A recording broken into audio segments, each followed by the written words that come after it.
할렐루야, 반갑습니다. 자, 오늘 옆 사람하고 한번 인사해 보겠습니다. 사랑하고 축복합니다. 우리 이렇게 인사해 볼까요? 사랑하고 축복합니다.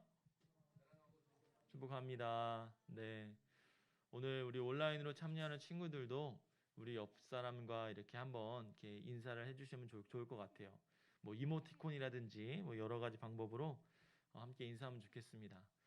여러분, 우리가 이제 몇몇 우리 친구들하고 주중에 통화하다 보니까 이제 어떤 친구들은 이제 기숙사에 들어간 친구들도 있고, 또 어떤 친구들은 이제 뭐 이렇게 학교에 적응하는데 좀 어려움이 있는 친구들도 좀 덜어 있는 것 같아요. 이제 새로운 친구들을 만나고 새로운 선생님들을 만나고 적응하다 보면 조금 어려움이 있을 수도 있을 거라 생각이 되지만, 또 우리 코로나 때문에 작년에 거의 뭐 이렇게 학교를 안 가다시피 했잖아요. 이제 그런 데서 찾아오는 좀 어려움도 있는 것 같습니다.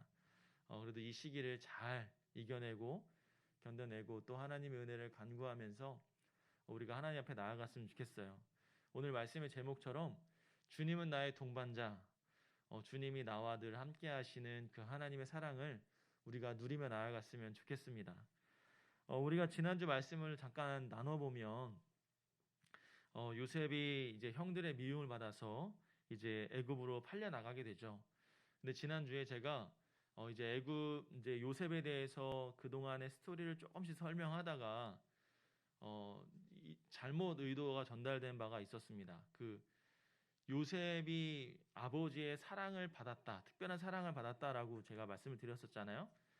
요셉이 특별한 사랑을 받았는데 제가 그 비유를 이제 막내처럼 이제 비유를 받았다, 막내 아들이다라고, 사실은 막내 아들처럼 비유를 받았다라고 표현을 했어야 되는데 막내 아들이었다라고 표현을 해서 조금 오해의 소지가 있었습니다. 그래서 사실은 요셉의 정말 저기 막내 아들, 정말 요셉보다 한 동생이 있었거든. 베냐민이라는 동생이 있는데 그 베냐민이 있었고, 이제 요셉은 이제 저는 이제 막내처럼 그렇게 사랑을 받은 특별한 아이였다라는 것을 설명하고 싶었는데 좀 오해가 있었던 것 같아요.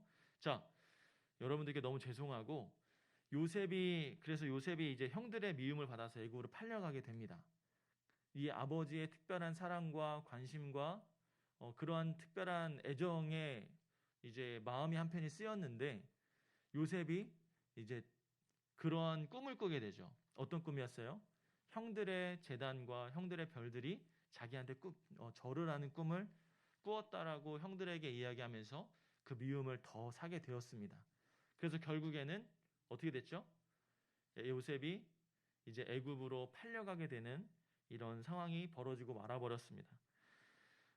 그러다가 보디발 장군의 노예로 팔려가게 되고, 또 하나님의 은혜로 그 집안에 뭐가 됐죠? 가정 총무가 됐습니다. 그리고 중요한 일들을 맡아서 다 진행을 했던 사람이었죠. 요셉의 지혜와 명철함에 이 보디발 장군이 그의 아내를 유혹했습니다. 그리고 그 유혹에 넘어가지 않자 요셉이 자신을 겁탈하려고 했었다라고 모함을 하게 되었고, 결국 그 모함에 요셉은 감옥에 들어가게 되었죠. 그러다 감옥에서 이 애굽 왕의 이 술 맡은 관원장과 떡 굽는 관원장을 만나게 되었는데, 이 술 맡은 관원장의 그 두 사람이 희한한 꿈을 꾸게 된 거예요.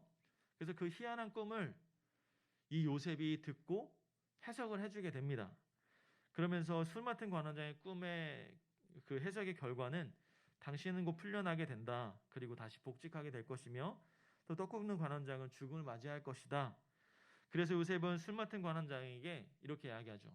당신이 잘 돼서 나가면 나를 생각해서 은혜를 베풀어 내 사정을 바로 왕에게 알려줘서 나를 좀 도와달라, 이렇게 이야기를 하게 되죠. 즉 요셉이 그 꿈을 해석해주는 대가로 당신이 잘 돼서 나가면 나의 이 억울함을 좀 풀어줬으면 좋겠다. 보디발 장군이 정말 큰 오해를 하는 거다. 나는 모함을 받은 거다. 그러니 바로 왕에게 가서 나의 이 모함을 좀 풀어달라, 이렇게 요청을 한 거죠. 하지만 이 술 맡은 관원장이 그 상태에서 풀려나게 되고 다시 복직이 되면서 그 요셉의 이야기를 까맣게 잊어버리게 됩니다. 자, 복직된 이 스마튼 관원장은 바로 이제 어느 날 이 바로 왕이 이상한 꿈을 꾸게 되었고, 아무도 해석하지 못하게 되자 이 감옥에 있을 때의 자신의 꿈을 해석해 주었던 요셉을 그제서야 떠올리게 되었습니다. 그리고 바로 왕에게 이야기하죠. 제가 그 감옥에 있을 때 정말 희한한 꿈을 꿨었는데, 그 꿈을 꾼 그 꿈을 해석해 준 요셉이라는 사람이 있었습니다. 근데 그 사람이 정말 잘 꿈 해몽을 합니다. 이렇게 이야기를 해준 거죠. 요셉은 바로 왕에게 불려가서 그 왕의 꿈 이야기를 쫙 듣고 나서 그 꿈을 해석해 주었고, 이에 감동한 바로 왕은 요셉에게 애굽의 총리라는 자리를 주어서 세워지게 되는 겁니다. 자, 이때 나이가 요셉이 몇 살이었을까요? 이때 나이가 요셉은 30살이었습니다. 30살. 여기서 중요한 건 이 바로 왕의 꿈이었습니다. 자, 도대체 어떤 꿈을 어떻게 해석해 주었기 때문에 그럴까? 7년 동안은 풍년이 있을 것이고 7년은 흉년이 들어서 어려움을 겪게 될 것입니다. 라는 내용이었어요. 요셉은 지혜와 명철로 이 7년 때에, 이 풍년의 때에 곡식을 잘 저장했고 이 흉년이 찾아오게 됩니다. 이는 애굽뿐만 아니라 이 주변의 모든 나라들이 다 함께 어려움을 겪을 시기였죠. 하지만 이 주변 나라들은요, 그런 것들을 충분히 대비를 하지 못했어요. 요셉은 이미 알고 있었죠. 7년은 풍년, 그리고 7년 뒤에는 흉년이니까 이 풍년일 때 곡식들을 정말 잘 정비를 해서 이 7년의 흉년을 잘 견뎌내야지 라는 생각을 가지고 플랜을 짜기 시작한 거죠. 이는 애굽뿐만 아니라 모든 나라에 함께하는 어려움이 있었다라고 말씀을 드렸습니다. 자, 요셉이 애굽의 총리가 되는 그 일부의 또한 과정을 잠깐 설명해 드렸는데, 요셉이 노예로 팔려서 나갈 때가 몇 살이었냐면 17살이었어요. 17살의 나이에 애굽에 팔려와서 30살에 애굽의 총리가 되었다.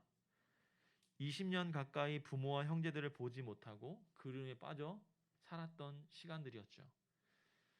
여러분들의 나이가 17살, 18살, 19살, 그죠? 요 1, 2, 3학년 요 시기인데, 여러분들이 약 10몇 년 뒤에 30에 대한민국의 총리가 된다? 라는 생각을 한번 해보았습니까? 한번 듣게 되나요? 뭐 지금 현실 속에서는 뭐 말도 안 되는 일이죠. 어떻게 30살에 무슨 말이 돼? 근데 이 말씀 속에서 요셉의 나이는 17살에 팔려나가서 30살에 총리가 되는 그런 상황에 들어가게 되었습니다. 자, 여러분들 이 요셉은 그렇게 노예로 팔려나가면서 이 부모에 대한 그리움과 애정이 많이 있었을 건데 너무 그리웠을 것 같아요. 여러분들은 혹시 어떤 이 만남에 대해서 기대해 본 적이 혹시 있으십니까? 내가 오래전에 헤어졌던 내 친구를 기다리며 또 만남을 고대해 본 적이 있나요? 저는 여러분들 딱 나이 때 고등학생 때 정말 초등학교 시절에 재밌게 놀던 그 여자친구가 한 명 있었어요. 여자애가. 제 바로 옆집에 살았던 친구였는데 그 친구하고 정말 재밌게 잘 지냈던 기억이 있어요. 그래서 학교뿐만 아니라 뭐 학년이 달라져도 이 친구와는 뭐 여러 가지 같이 공부도 하고 같이 즐거운 시간을 보냈던 기억이 있는데, 가끔은 그 친구가 이제 한 2년 정도 같이 친하게 지내다가 이제 이사를 갔어요. 이사를 가면서 무슨 생각이 들었냐면, 우리가 언제 다시 만날 수 있을까라는 이야기를 하고 이제 멀리 떠나갔던 것 같아요. 그리고 나서 한창 제가 중고등학교 시절에는 뭐 학교 동문 찾기, 친구 찾기 이런 이제 사이트들이 되게 많이 유행했었거든요. 그러니까 제가 초등학교 시절에 이제 합정초등학교를 나왔는데 합정초등학교 몇 회라고 딱 써놓으면 그때 그 홈페이지에 가입되었던 그 자료들이 모여지게 되면서 우리 반 아이들이 온라인상에서 만나게 되는 거예요. 그러면서 그 친구하고 한 10년 만에 연락이 닿은 거죠.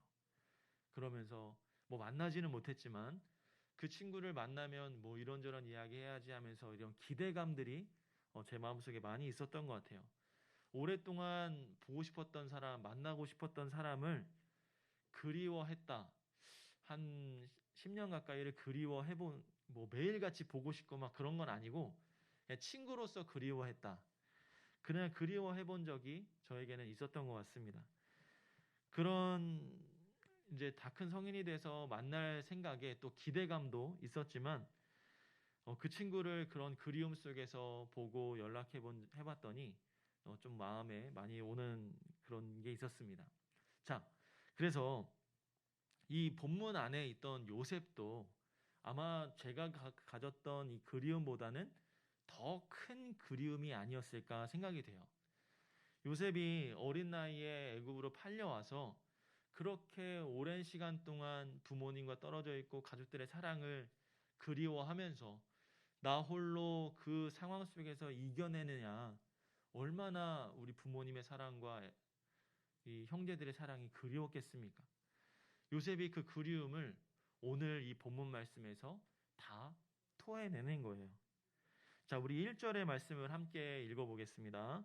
자, 우리 1절 말씀 한번 봅니다. 제가 읽어드릴 테니까 눈으로 한번 따라오세요. 요셉이 시종하는 자들 앞에서 그 정을 억제하지 못하여 소리질러 모든 사람을 자기에게서 물러가라 하고 그 형제들에게 자기를 알리니 그때에 그와 함께한 다른 사람이 없었더라. 자, 오랜 기다림 끝에 만남, 그 놀라움과 기쁨을 처음에는 표현할 수가 없죠. 오랫동안 보지 못했던 이 아버지에 대한 그리움, 또 자녀로서 효도하지 못했던 그리움, 죄송함, 또 이 형들에 대한 간절했던 표정, 또 아버지를 향한 마음이 요셉 자신에게 대한 밝히지 않을 수 없게끔 만들었다는 겁니다. 요셉은 더 이상 자신의 정체를 숨길 수가 없었던 거죠. 여러분들이 잘 알지 모르겠지만 우리 대표적인 대한민국의 그리움을 이 회상하는 그런 일 중에 하나가 그 뭐죠? 그 이산가족 상봉. 여러분 그런 프로 본 적 있어요? 아마 꽤 오랜 시간 동안 이 이산가족 상봉 프로그램이 재개되지 않았었는데 저 어릴 때만 해도 그 이산가족 상봉이 딱 몇 차가 딱 나오면 그때만큼 그 TV 안에서 그 오랜 시간 동안 헤어졌던 사람들과의 만남이 애절한 것을 볼 수밖에 없어요. 그냥 그것만 봐도 왠지 내가 오랫동안 만나지 못했던 사람을 만나는 것처럼 너무 그립고 너무 그 마음이 확 와닿는 거예요. 야, 어떻게 몇십 년 만에 저렇게 만나서 그 사랑의 감격을 누릴 수 있을까? 지금도 그 이산가족을 상봉을 기다리는 사람들이 참 많다고 합니다. 근데 너무 시간이 많이 지나고 너무 오래돼서 그 사람들이 다 살아 있을지는 모르겠지만 아직도 그것을 기다리는 그 사람들의 마음은, 그 그리움은 너무나 크고 클 것 같아요. 자, 오랫동안 보지 못했던 그 아버지와 그 가족들의 마음이 이 요셉에게도 동일하게 있을 것 같습니다. 내가 일부러 저 갔다 올게요 하고 안녕하고 떠나간 게 아니라 억울하게 노예로 팔려 나갔던 거잖아요. 억울하게 뜻하지 않게 이 가족과 헤어지게 되었던 거잖아요. 요셉의 모습은 그런 것 같습니다. 그래서 요셉이 형들을 보는 순간 이제는 그 감정을 주체할 수가 없었던 것 같아요.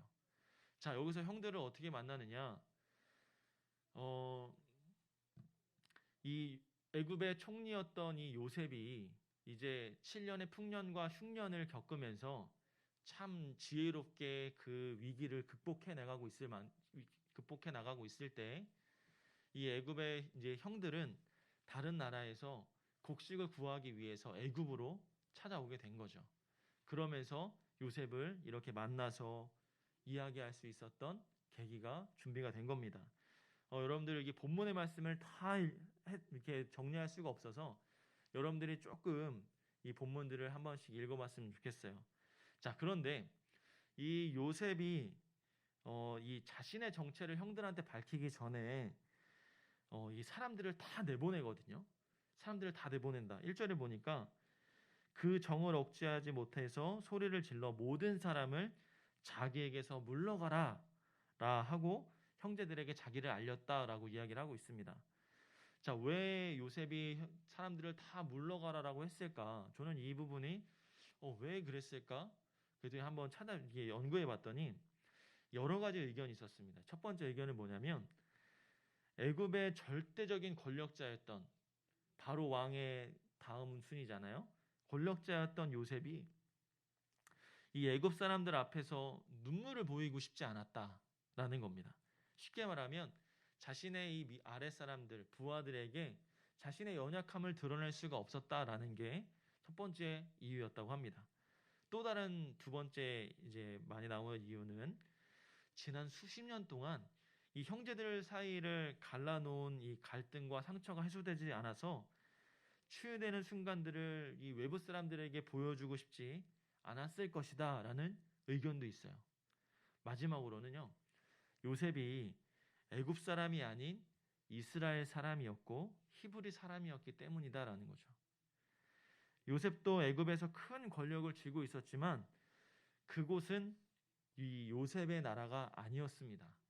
요셉은 자기보다 강한 나라였던 애굽의 종으로 팔려 나갔을 뿐이지 그 나라 사람이 아니었던 거죠. 요셉은 이스라엘 사람, 히브리 사람이었고 이런 마음이 요셉에게 있었기 때문에 자신의 마음을 외부 사람들에게 보여주고 싶지 않았을 것이다 라고 많은 의견을 내고 있습니다. 자, 이 애굽이라는 곳에 애굽 사람에게 친근함을 느낀 게 아니라 비록 내 나라가 조금은 작을지라도 많이 약할지라도 나는 여전히 히브리 사람 그리고 이스라엘 사람 하나님의 언약의 공동체를 맺었던 그 백성이라는 것을 자기가 알고 있었기 때문이에요. 그래서 요셉은 애굽 사람들을 다 내보내고 이 형제들에게만 자신을 알리게 되죠. 본문 2절에 보면 형제들에게 자신을 알리며 요셉이 큰 소리로 울기 시작합니다. 당시에 강한 나라의 2인자임에도 불구하고 이 요셉은요, 그동안에 그 주체할 수 없었던 그 가족에 대한 마음, 또 그 마음을 표현할 방법은 정말 이 눈물밖에 없었던 것 같습니다. 요셉이 노예로 팔려갔을 때가 17살이라고 했죠. 여러분들 이 지금의 나이에 여러분들이 다른 나라의 종으로 팔려간다라고 한번 상상을 한번 해보십시오. 그럼 어떤 마음이 들까요? 어떤 생각이 들어요? 뭐 지금은 뭐 현실이 아니니까 별로 감흥이 없겠죠. 그런데 내가 17살, 내가 이제 고1인데 내가 다른 나라의 종으로 팔려간다? 그 나라에 가서 내가 맨날 굳은 일을 해야 되고 힘든 수발을 들어야 된다? 이런 생각을 한번 해보게 된다면 정말 괴롭고 고통스러울 것 같아요. 요셉도 요셉이지만 그 어린 나이에 팔아버렸던 그 형들이 지금 와서의 요셉의 모습을 보면 어떤 기분이 들까요? 어떤 기분이 들까? 너무나도 놀랍고 황당했을 것 같아요. 우리가 내 동생을 종으로 팔아버렸는데 지금은 어떻게 해요? 내 동생이 애굽의 총리가 되어서 그 나라를 다스리고 있다? 우리는 저 사람의 말 한마디면 목숨을 내놓아야 할 수밖에 없는 그런 위치 가운데 있는 거죠. 아마도 큰 당황을 했을 거라 생각이 됩니다. 자, 요셉도 당연히 그들의 반응을 알았을 것이고 그래서 4절에서 이렇게 이야기를 하죠. 자, 우리 4절을 다 같이 한번 읽어보겠습니다. 시작.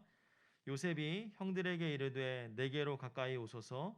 그들이 가까이 가니 이르되 나는 당신들의 아우 요셉이니 당신들이 애굽의 판자라. 아멘. 좀 너무하지 않습니까? 가까이 오세요, 형들 가까이 오세요. 날 잘 보세요. 나 형들이 애굽에 팔았던 요셉이에요. 하고선 이야기하는 거죠. 그냥 형의 동생인 요셉입니다라고 이야기하면 될 걸 당신들이 애굽에 판 그 동생이다라고 이렇게 당당하게 이야기하고 있는 거죠. 이 요셉은 두려움에 떠는 형들에게 가까이 오라고 하면서 이렇게 설명을 합니다. 자신이 애굽에 팔려온 것이 이 가족들을 살리기 위한 하나님의 인도하심이었다는 것을 이야기해 주죠. 그러면서 인간적인 위로를 동시에 해줍니다. 자, 이 부분에서 요셉이 참 멋있는 사람이라는 생각이 좀 듭니다. 자, 좀 길지만 5절, 6절, 7절, 8절을 한번 읽을 테니까 여러분들 눈으로 한번 따라와 주세요. 자, 당신들이 나를 이곳에 팔았다고 해서 근심하지 마소서, 한탄하지 마소서. 하나님이 생명을 구원하시려고 나를 당신들보다 먼저 보내셨나이다. 이 땅에 2년 동안 흉년이 들었으나 아직 5년은 밭갈이도 못하고 추수도 못할지라. 하나님이 큰 구원으로 당신들의 생명을 보존하고 당신들의 후손을 세상에 두시려고 나를 당신들보다 먼저 보내셨나니 그런즉 나를 이리로 보내니는 당신들이 아니요 하나님이시라. 하나님이 나를 바로에게 아버지로 삼으시고 그 온 집의 주로 삼으시며 애굽 온 땅의 통치자로 삼으셨나이다. 아멘. 여러분들은 이 말씀을 그냥 그대로 느껴진다고 하면 어떤 마음이 드세요? 요셉이 저는 참 멋있다라는 생각도 들지만 참 대단하다라는 생각도 듭니다. 저라면 참 억울하고 힘든 시간을 보냈을 것 같은데 요셉은 그 반대였던 것 같아요. 이 모든 순간과 모든 것이 하나님의 계획이었다. 그러니까 형들, 나에 대한 미안한 마음 갖지 마세요.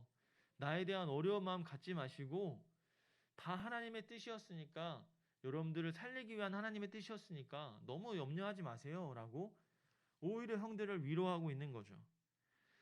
요셉이 지금 말하는 이 대목에서 이 요셉의 마음을 충분히 읽을 수가 있습니다. 놀란 형들을 안심시키려는 말이었지만 사실 요셉 자신에게도 외치는 말이죠. 요셉이 그동안 얼마나 마음고생이 심했겠습니까? 정말 많이 서러웠을 것이고 외로웠고 아팠을 거예요. 많이 힘들었을 겁니다. 제 생각에는 요셉의 10대 시절은 정말 최악의 10대 시절이었다라고 보여지기도 해요. 왜냐하면 내가 만약에 내 미래를 알았더라면 그래 괜찮아, 난 어차피 30살에 애굽의 총리가 될 거니까 지금 잠깐 감옥에 들어가는 건 괜찮아, 신나는 마음으로 들어갈 것 같아요.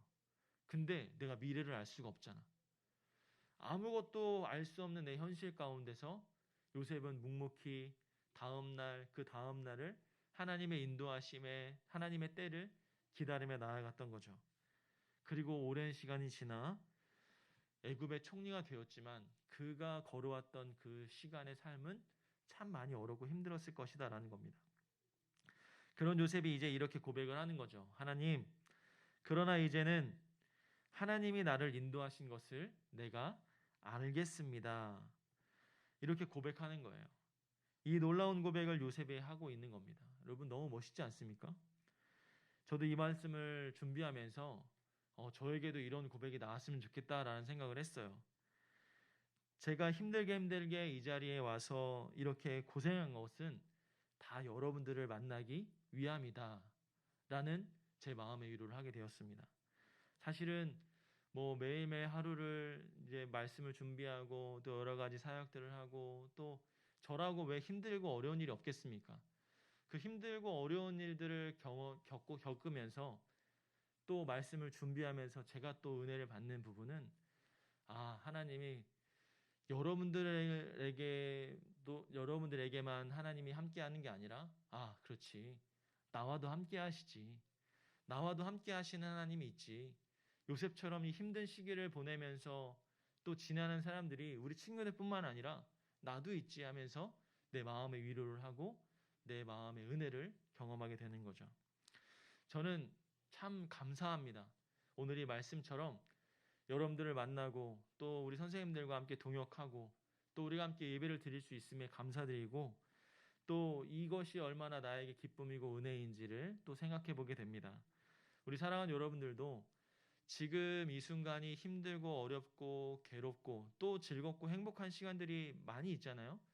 근데 이런 시간들이 나 혼자만 이루어지는 것이 아니라 늘 주님이 우리와 함께하고 있다는 것을 매일매일 잊지 않았으면 좋겠습니다. 요셉이 그 오랜 기간 동안 홀로 외로이 서서 주님을 의지하면서 나아갔던 것처럼 그 원동력이 무엇이었느냐? 주님이 나와 함께 하셨고 나의 삶을 인도하시기 때문이었다. 요셉은 그거 하나 붙잡고 그 긴 시간 동안을 견디고 버티고 또 힘차게 달려왔던 거죠. 그리고 그 끝을 자신의 가족들을 만나면서 그 한동안 감추었던 감정들을 드러내기 시작한 겁니다. 사랑하는 여러분, 오늘 요셉의 고백처럼 하나님은 나를 인도하신 하나님이었다. 하나님이 내 인생을 끝까지 인도하시고 지금까지 인도하셨다라는 것을 이 말씀을 통해서 살펴볼 수가 있었어요. 여러분들에게도 동일하게 적용되는 겁니다. 에이, 저한테 목사님 그건 요셉 이야기잖아요. 요셉이나 그런 거잖아요. 라고 할 수 있지만 그 요셉이 함께했던 그 하나님이 다른 하나님이 아니잖아요. 그때 계셨던 하나님이 지금도 우리와 함께 계시는 하나님이기 때문에 우리 삶에도 적용될 수가 있다라는 겁니다. 바쁘고 힘들고 어렵고 괴롭고 또 기쁘고 즐겁고 행복하고 사랑스러운 일들이 가득가득할 때, 아, 주님이 그 순간에도 나와 함께 하시는구나. 힘들 때도 같이, 즐거울 때도 함께, 나와 늘 함께 하시고 내 인생의 동반자 되시는 그 주님을 잊지 않고 살아갈 수 있는 우리 여러분들이 되기를 주님의 이름으로 소망합니다. 애굽의 총리까지 섰던 이 요셉의 모습, 여러분들도 여러분들의 인생의 클라이막스까지 주님이 함께 하실 거니까 그 믿음을 가지고 그 마음을 가지고 매일매일 하루를 힘차게 살아갔으면 좋겠어요. 자, 우리 이 시간 함께 찬양 하나 부르며 나아갈 건데 우리 이 찬양을 부르면서 우리가 함께 그 주님의 그 마음을 느꼈으면 좋겠습니다. 주는 완전합니다라는 찬양이에요. 주는 완전합니다라는 찬양인데 우리는 늘 연약합니다. 그죠? 우리는 늘 연약하고 늘 힘겹고 또 부족할 때가 많죠. 하지만 우리 주님은 완벽하시고 완전하시기 때문에 그런 우리의 연약함, 우리의 부족함을 늘 채워주시고 강하게 만들어주실 수 있습니다. 우리가 그 하나님의 은혜, 그 주님의 그 사랑을 기억하면서 우리 이 찬양을 함께 부르면서 우리 기도했으면 좋겠어요. 자, 우리 함께 찬양하겠습니다. 주여, 우린 연약합니다. 주여, 우린 연약합니다. 우린 오늘을 힘겨워합니다. 우린 오늘을 힘겨워합니다. 주 뜻 이루며 살기에, 주 뜻 이루며 살기에 부족합니다. 우린 연약합니다. 우리 이전해 볼게요. 주여, 우린 넘어집니다. 주여, 우린 넘어집니다. 오늘 하루 또 실수합니다. 오늘 하루 또 실수합니다. 주의 긍휼을 구하는, 주의 긍휼을 구하는 죄인입니다. 우리 주만 바라봅니다. 한없는 주님의 은혜, 한없는 주님의 은혜, 온 세상 위에 넘칩니다.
내 삶 위에 넘칩니다.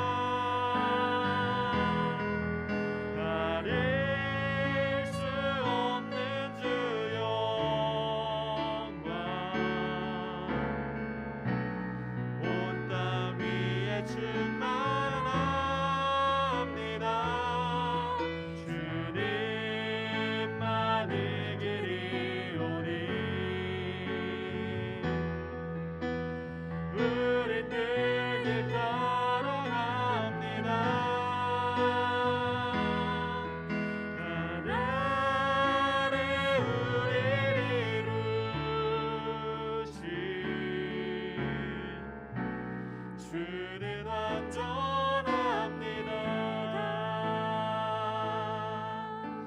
우리 이 시간 함께 기도하길 원합니다. 우리 함께 기도할 때 이렇게 기도했으면 좋겠어요. 오늘 말씀과 같이 하나님이 나를 여기까지 인도하셨구나, 앞으로 내 삶을 인도하시는 분은 우리 하나님이구나, 이것을 깨닫고 느낄 수 있게 하여 주시고, 그래서 하나님께 믿음으로 순종하며 믿음 가운데 서며 나아가는 우리 모두가 되게 하여 주시옵소서. 하나님께서 내 인생을 책임져 주시고 나를 붙들어 주시는 우리 하나님이 나와 늘 동행하시며 함께 하신다는 것을 믿음으로 고백합니다라고 우리 함께 기도하며 나아가기 원합니다. 우리 함께 주님은 나의 동반자시며 나와 함께 하신다라고 고백하며 나아가기를 소망하며 우리 함께 기도하며 주 앞에 나아갑니다. 아버지 하나님 감사합니다. 하나님 아버지, 늘 주님은 나와 함께 동행하시고 나와 함께 하시는 내 인생의 동반자이심을 고백합니다. 하나님이 나를 여기까지 인도하셨구나, 앞으로 내 삶을 인도하시는 분은 우리 하나님이구나라는 것을 깨닫고 느끼며 나아가게 하여 주시옵소서. 그래서 하나님께 순종하고 믿음으로 서는 내가 되게 하여 주시고 온전히 주님과 함께 동행하며 나아갈 수 있는 거룩한 주의 백성들이 다 되게 하여 주시옵소서. 하나님 아버지, 내가 힘들고 시험 들고 낙심하며 어려움 가운데 있을지라도 하나님 그 순간순간마다 나의 힘이 되어주시는 여호와를 붙들고 나아가게 하여 주시옵소서. 하나님을 바라보며 늘 주님이 나를 인도하심을 깨닫고 느끼며 늘 주님이 나를 사랑하시는구나라는 것을 경험케 하여 주시옵소서. 오직 주님만 붙들고 나아갈 수 있는 우리 모두 되게 하여 주시옵소서. 주님, 우리 두 번째 기도 제목을 함께 나누기를 원하는데요, 우리 고등부를 위해서 함께 기도하기를 바랍니다. 믿음의 거룩한 공동체가 되게 하여 주시고 하나님을 사랑하고 서로 아끼며 보듬을 수 있는 우리 고등부가 되게 하여 주시옵소서. 또한 우리 고등부를 인도하시는 분이 하나님이신 줄 믿사오니 우리 예배를 기뻐 받아주시고 하나님께만 영광 올려드리는 우리 고등부가 되게 하여 주시옵소서. 그리고 하나님, 우리 지체들 가운데 몸이 연약하고 아픈 친구가 있습니다. 하나님, 우리 육신의 건강함을 더하여 주시고 아픈 곳을 치료하여 주시고 회복시켜 주셔서 하루빨리 우리 주님만 예배하며 주님을 기억하며 주님께 쓰임받기 부족함이 없는 우리 모든 지체가 되게 달라고, 우리 육신으로 연약하고 영적으로 마음이 연약한 친구들, 하나님 그들 가운데 함께하여 주셔서 내가 너와 함께한다, 내가 너와 내 치료자 되시고 너의 위로자가 되어주신다는 것을 잊지 않고 살아갈 수 있는 우리 고등부 한 사람 한 사람이 다 되게 해달라고, 우리 이 시간 우리 믿음의 거룩한 공동체를 위해서, 우리 예배가 더욱더 주님께 영광이 되어지기 위해서, 그리고 우리 연약한 지체들을 위해서 우리 다 함께 다시 한번 기도하며 나아가도록 합니다. 기도하겠습니다. 아버지 하나님 감사합니다. 하나님 아버지, 우리 고등부를 위해서 기도합니다. 믿음의 거룩한 공동체가 되게 하여 주시고 하나님을 사랑하고 아끼고 보듬을 수 있는 우리 고등부가 되게 하여 주시옵소서. 우리 고등부를 인도하시는 분이 하나님인 줄 믿사오니 우리가 드리는 예배를 기뻐 받아주시고 하나님께만 영광 올려드리는 우리 고등부 될 수 있도록 은혜를 베풀어 주시옵소서. 하나님, 우리 연약한 지체들이 있습니다. 육신으로나 영적으로나 연약한 지체들이 있는데 하나님 그들 마음 가운데 찾아가셔서 위로하시고 회복시켜 주셔서 정말 주님 앞에 걸어 나올 수 있는 믿음의 공동체, 믿음의 자녀들 될 수 있도록 은혜로 도와여 주시옵소서. 우리 고등부가 더욱더 하나님의 사랑 가운데 거할 수 있는 우리 믿음의 공동체 될 수 있도록 은총을 베풀어 주시옵소서. 주님 감사합니다. 사랑과 은혜가 충만하신 하나님 너무나 감사합니다. 오늘 말씀을 통해 하나님께서 우리의 삶을 인도하시고 준비하시고 언제나 함께 하심을 깨닫고 나아갑니다. 오늘 요셉의 모습을 통해서 하나님이 그의 삶을 인도하심을 보았습니다. 치열하고 힘든 시간 속에서도 하나님을 붙들고 믿음으로 나아갔던 요셉의 모습을 통해서 나 자신을 돌아보게 하시고 요셉과 함께 하셨던 하나님이 나와도 함께 하심을 믿고 나아가는 우리 모두가 되게 하여 주시옵소서. 또한 우리 고등부 친구들 한 사람 한 사람 붙들어 주셔서 학업과 건강과 내 삶을 주님께 맡기고 치열한 세상 속에서도 주님이 주시는 새 힘을 공급받아 날마다 승리하며 나아갈 수 있도록 은혜를 베풀어 주시옵소서. 더욱이 하나님 우리 고등부 가운데 정말 사랑의 마음이 더욱더 있기를 원합니다. 하나님께서 우리를 사랑하셔서 이 땅 가운데 예수 그리스도를 보내주셨던 것처럼, 그리고 자신의 아들, 하나밖에 없는 아들을 십자가에 내어주셨던 것처럼 그 사랑의 마음이 우리들에게도 있기를 원합니다. 학생이거나 선생이거나를 떠나서 하나님의 자녀로서 서로가 서로를 사랑하고 아끼며 베풀고 나아갈 수 있는 그 예수 그리스도의 사랑이 마음에 있게 하여 주시고, 또 오늘 요셉의 모습처럼 하나님께서 우리를 인도하시고 끝까지 사랑하시는 그 마음으로 그 치열하고 힘든 시간을 견뎌오며 노력했던 우리 요셉의 모습처럼 하나님 우리들도 주님만 붙들고 주님 안에서 믿음 안에 거하고 주 안에 서서 이 치열하고 힘든 세상 속에서도 정말 주님의 주시는 그 새 힘을 공급받아 날마다 승리하며 나아갈 수 있는 우리 모든 주의 자녀들이 될 수 있도록 주님 은총을 더하여 주시옵소서. 사랑의 하나님, 우리는 늘 부족하고 연약함을 주님께 고백합니다. 그 부족함, 우리는 부족하고 연약하지만 우리의 강함 되시고 완전하신 그 하나님만 의지하며 나아갈 때 이 어려운 세상 속에서도 날마다 승리할 줄로 믿습니다. 그 하나님만 붙들고 나아가게 하여 주시고, 그 어떤 세상의 소리나 정말 우리를 힘들게 하는 것들을 다 듣지 않고 오직 주님만 바라보며 나아갈 수 있는 우리 믿음의 자녀들이 다 될 수 있도록 은총을 베풀어 주시옵소서. 이제는 우리 주 예수 그리스도의 은혜와 하나님의 사랑과 성령님의 감화감동 교통하심이 나를 인도하시고 나와 함께 하시는 하나님의 사랑을 날마다 경험하기를 소망하는 주의 자녀들의 머리 위에 이제로부터 영원토록 함께 있을지어다. 아멘.